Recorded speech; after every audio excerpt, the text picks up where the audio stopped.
Et Moïse dit à Dieu, « Qui suis-je pour aller vers Pharaon? Que dirai-je? Ils ne me croiront pas. » Exode 3, 11, 13, 4, 1. Quelle profonde transformation s'est opérée en Moïse. 40 ans auparavant, il était si désireux de se porter en avant, et maintenant que Dieu l'appelle à le faire, il recule. Moi, qui suis-je pour aller vers Pharaon?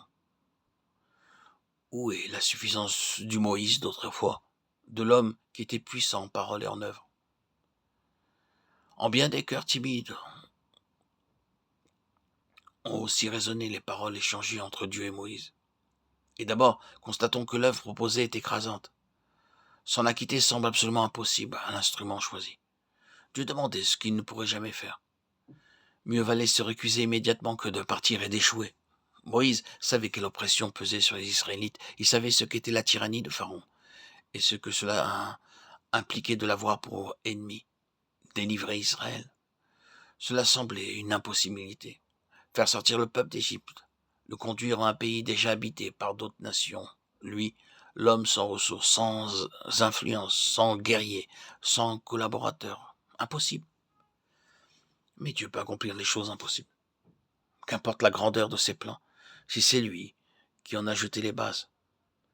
Les difficultés peuvent bien être insurmontables, humainement parlant. Pour lui, elles sont inexistantes.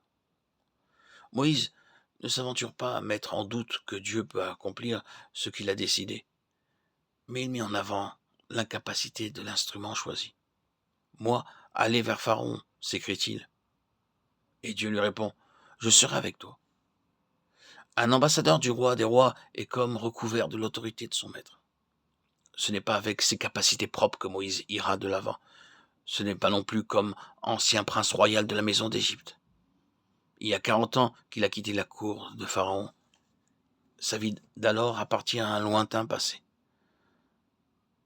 Dans le messager qu'il choisit, Dieu ne recherche pas l'influence que celui-ci pourra exercer du fait d'une haute situation ou de puissantes relations. Pour Moïse, ces choses sont maintenant inexistantes. Il doit aller de l'avant uniquement avec l'autorité et la puissance de Dieu. Mais quand j'irai vers les enfants d'Israël et que je leur dirai « Dieu m'a envoyé vers vous » et qu'ils me demanderont quel est son nom, que leur dirai-je? Exode 3, 13.